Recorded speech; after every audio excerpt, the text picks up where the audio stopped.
It just might be a Christmas miracle. We've got the data, we've got the graphs. It turns out that woke has been defeated at last inside Hollywood. We're not joking. We'll show it to you. But guess what? The celebrities, the executives, they're switching it up. They're changing it up to something different, something insidious. And we're going to expose that as well. What is woke changing into?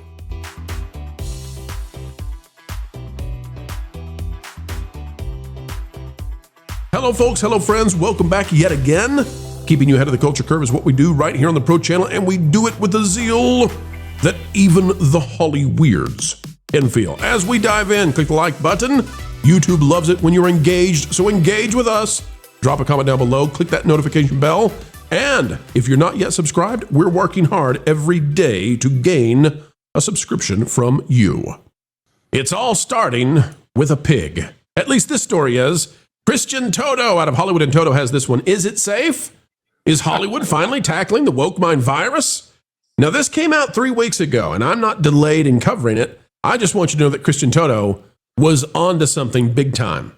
Now, this story is all about how Jennifer Lawrence is coming on, and they're going to do a Miss Piggy movie, and it's going to be based on taking down cancel culture, which you weren't even allowed to acknowledge that cancel culture was real up until 5 minutes ago, but now you can. And Disney's going to give a Miss Piggy to do this, okay? Christian was on this. It's true. It's true. I'm not telling you that woke is dead. I'm not telling you it's gone forever. They're changing the name of it, and I'll show you what they're renaming it.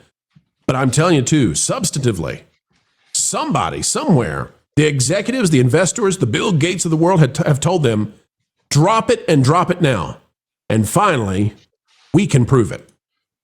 Out of the rabbit hole on Twitter, the woke mind virus in media. Folks, this is why you're here. This is amazing stuff, okay? I was looking for the provider of the yearly mentions. That's what I'm looking for. Yearly mentions of prejudice in popular U.S. news media outlets. Now, what you're going to notice is that after 2010, all of these suddenly skyrocket. And that's intentional. 100% intentional. So if you look at the people who were saying racist, how many times did that get mentioned in news media? Okay. You notice after 2010, it skyrocketed in a way that it's just unbelievable. What about all of these terms that pit men and women against each other? Again, skyrocketed after 2010. What about the issues of bedrooms? Not quite as distinctly up, but somewhat. And this word that refers to biology, I can't even say these things on YouTube, but folks, it didn't even exist. It was at zero in the 70s, 80s, 90s, 2000s. You know why? Because this concept didn't exist. It was invented, and it skyrocketed, of course, because nobody knew what the heck this was. Didn't exist. Did you go to high school? Did you go to high school in the 80s and 90s? How many of the kids in your class were this thing or that thing or the other thing? And we can go back in time. There's no point. We can ask were you high school in the 70s.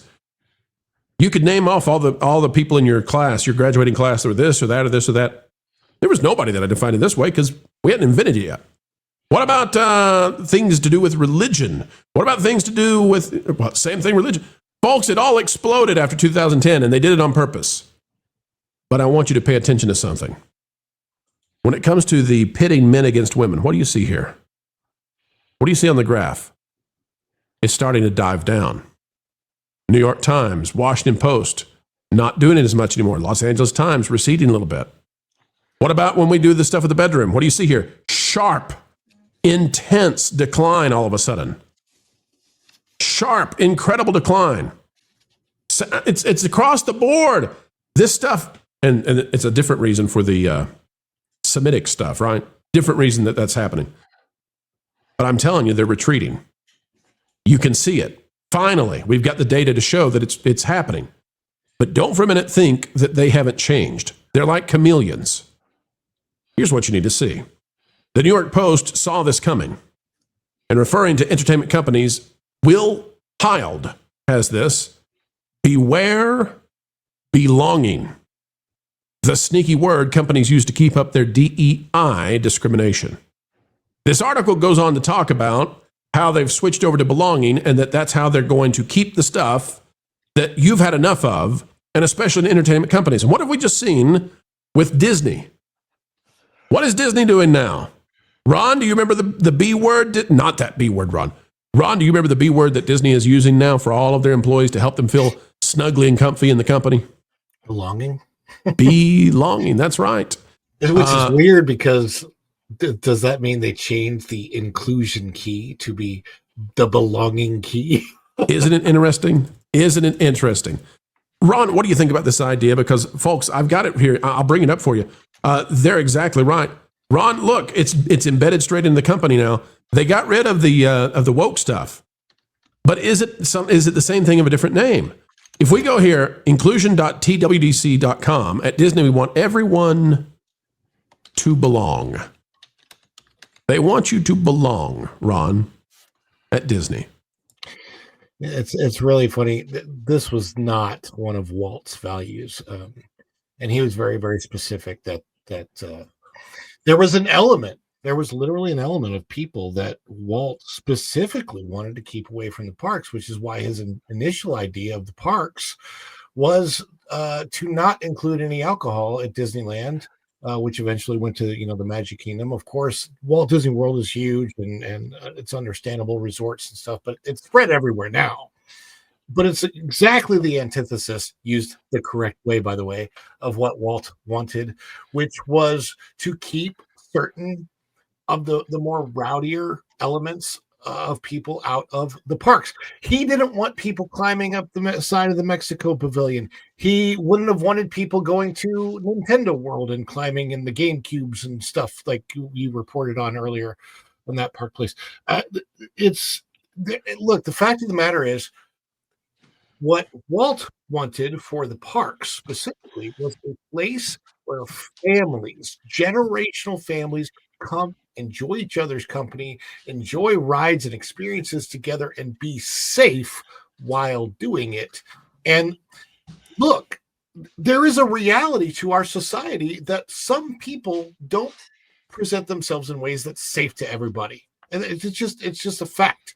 And I mean, hate to bring up religion in this, but heaven is not inclusive. Heaven is considered to be exclusive as a place. So I'm just saying, belonging is not a term. You're going to get that John Lennon guy on us again, Ron. I say that. Imagine, right? Imagine. Yeah. Imagine what we would find if we go to Netflix, ladies and gentlemen. You think it's different at Netflix, or you think they also changed to the same thing? I'm telling you, woke is in retreat, but they have, it's as if they had a little Prius, okay? Because that's the perfect vehicle for woke. They had do you drive a Prius? Did I just insult you, ladies? I did not mean to do so, okay? Your Prius is beautiful. It's wonderful, okay? But it's like a Prius, and they painted it, and they wrote the word Ferrari on it, okay? It's still a Prius. Here's Netflix. Netflix has changed this now to say, Netflix's greatest impact is in storytelling. We create and connect stories to people all around the globe, removing the barriers of language, device, ability, or connectivity. Better representation on screen starts with representation in the office. Our work has to be internal first, so it can impact what we do externally. We believe we'll do that better if our employees come from different backgrounds, and if we create an environment of inclusion and belonging for them. Except for hunkies. Yeah. Yes. And we're not talking about the Prius anymore. Wizard, what is this belonging that they are rapidly shifting to as they retreat from what they've been doing for the last decade? What is it? Well, the terms that they were using before have gone mainstream. And everybody knows DEI, everybody knows woke, everybody knows all those different things, diversity. The key phrases that everybody hears, and a lot of people, as you showed at the beginning here with that chart showing the steep decline in interest in those words, people go, I don't care. That's the general consensus is most people just don't care anymore. Part of that, I want to throw this out there as an idea because I really love what Ron was saying a minute ago, but things are very expensive today. It doesn't matter who's the president of the United States. It doesn't matter where you live. The cost of living is extremely high. And because of that, I believe most people are like, hey, I've got to feed my family. and pay for gas and pay for the roof over my head. I don't give a flying flip. There you go. Flying flip about what you want to identify as. I think that's just the general consensus of most people. And so, yes, we've got Netflix and Disney and all the major corporations, which we knew were never going to get rid of all of this, finding new ways to just pivot upon everything they were doing, rename it. There was a lot of people, especially here in the YouTube sphere, covering this. I know you guys have covered it, but the term that was being used was bridge for a time. And I find that was convenient, that was the term, because it was bridging us from DEI into, now we know where the bridge led to, belonging. And it's not going to go away. And it's going to be very interesting, and it's very important that people like you Pro and the people at That Park Place and the other YouTubers that all of you guys follow there at home, that you keep up with this, because they are going to keep changing. Belonging is what it is today. It'll be something else tomorrow. And that's something we need to stay on top of. Yeah. And I'll tell you this too. So I think there are some parts of woke that they have to get rid of. And so one of those is the divisive kids content. We know that's gone because Disney said, basically, they're not going to do it anymore. They came out and made a statement about it. The reason for that, though, I don't believe has to do with conservatives in North America. I think it's for China. I think that's what Zootopia shows us. That too.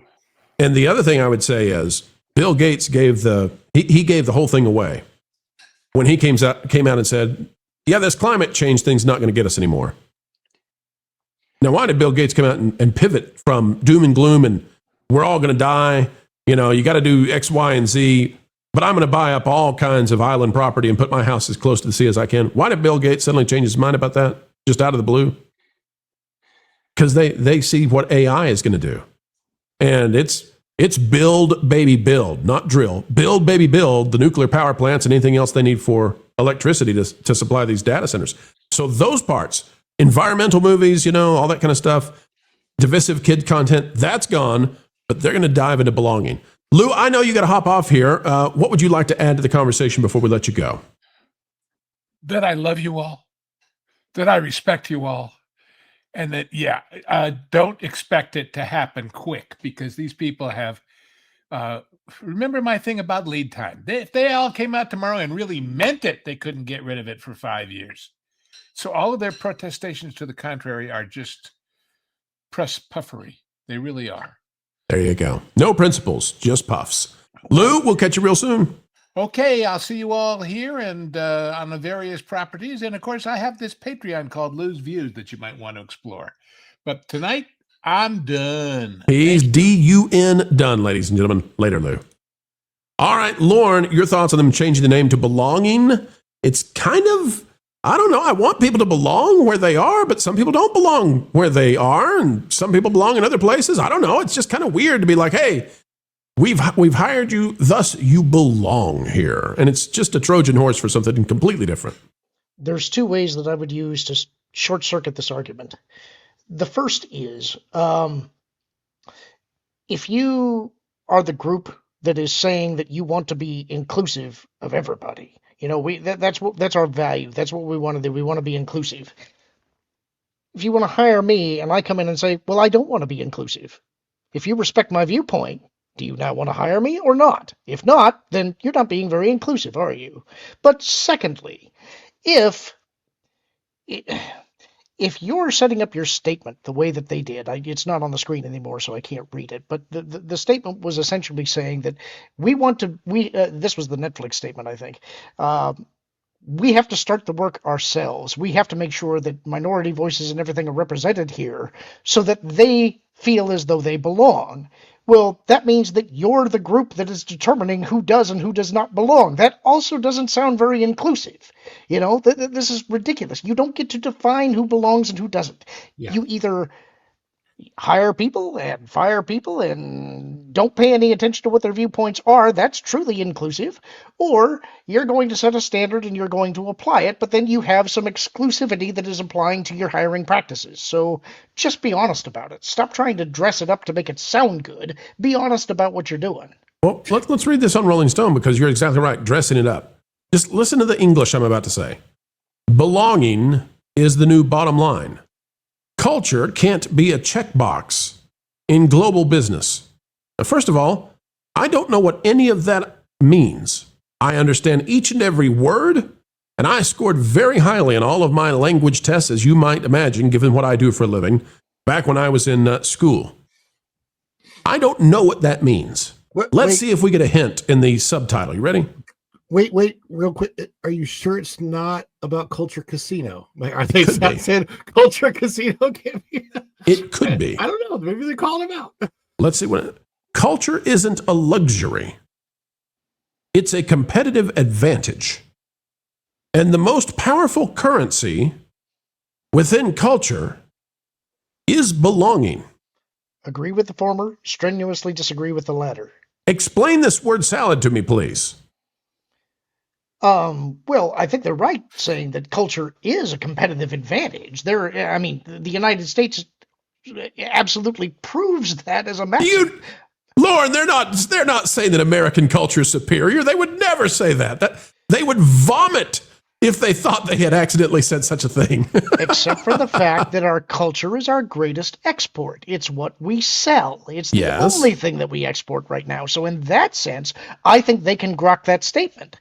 But the idea that belonging is the ultimate arbiter of your culture is utter nonsense. That's the difference between the melting pot and whatever it is we're trying to do now. If you want to belong, you actually have to assimilate and adopt the culture, which you're trying to say is superior, while out of the other side of your mouth you're trying to denigrate. Make up your mind, be honest about it, stop trying to dress it up. Are we a good culture or are we a bad culture? And if we're a bad culture, why are we exporting it? Tom, there are three things they're trying to achieve with this belonging deal, I think. One, what they were doing socially was preventing them from getting into China, and they love the Chi-Com money. That's one. Two, they need a lot of electricity, and they need it fast for the AI, and they love the AI, at least the people at the top do, because it can make them a lot of money. And then three, the Trump administration is going to wipe them out if they keep openly discriminating people, so they got to do it in a more difficult to track kind of way. That's the three things that have all added up to belonging now. Instead of DEI, it's IB, which sounds a little strange, but better than BI. What do you think, Tom? Is that the way this is being played out in Hollywood? I think so. Like, that makes sense to me because I actually just, it's funny you mentioned this because I just learned about the amount of electricity and the amount of money or water in the data centers. Yeah, we're gonna build like 10 times more power plants for the next 15 years. Yeah. We can barely even power. Wasn't Texas off the grid for months last year? We can barely keep power on in our own house right now. Why are we worried about this crap? They don't like snow in Texas, okay, Tom? It devastates the whole state. They don't like it down there. Yeah, to me, this whole thing just sounds insane. And like you said, I don't get the title of the article even. I had it ready for you, Tom. Look at that. We're in synchronicity here. Well, and I brought up, that monoculture is dead, right? First of all, we don't have monoculture anymore. And then the other parts of culture, the whole point of culture is that it's not for everybody, right? But it is kind of like this thing that people participate in, right? Like you're either a part of this kind of culture or that kind of culture. It's a lifestyle. It's a, the rounds your friends run in, whatever you want to call it. But at the end of the day, that doesn't necessarily mean everybody belongs there. And we're not trying to say that people should be excluded, but not everybody likes pizza, especially pizza with pineapple on it, right? And some people love it. So, I'm not trying to get into a debate here. It's just a part of, we make culture as part of ourselves, right? It's comes from all of us, and we decide what parts of art and music and other things like that become that part of culture. At least that's the part of culture I'm talking about, but I don't know. I'll just tell you this. So you're exactly right. But Joe Rogan says to put anchovies and pineapple together. And I've done that. And Lauren, I think you were there when we did that, when we did anchovies and pineapple. Were you there when we did that time? I don't think so. Well, let me tell you, the house had an odor that it took a while. I had to fumigate the place. So there are certain parts of culture we can let go of. And I think Hollywood is ready to let go of the word woke. They're ready to let go of DEI. Those are things that are not going to fly anymore. either with the government or with the public. And now, finally, folks, we've got the data to show it. We put it out there for you. You can see it now. You don't have to pretend. You don't have to say, oh, Pro doesn't know. There it is, the data out of the newspapers. They're dropping this stuff, and they're dropping it fast. But is it semantics? Are they shifting? Are they changing? In some ways, yes. In some ways, no. But it's all so that they can go to this next utopia they've envisioned for us all. Oh boy, I just can't wait.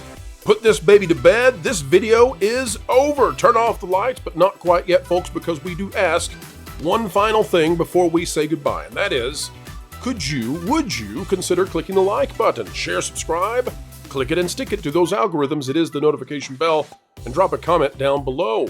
Also greatly appreciated, anytime you would like to share this out on your favorite social media platforms, well, we would love that.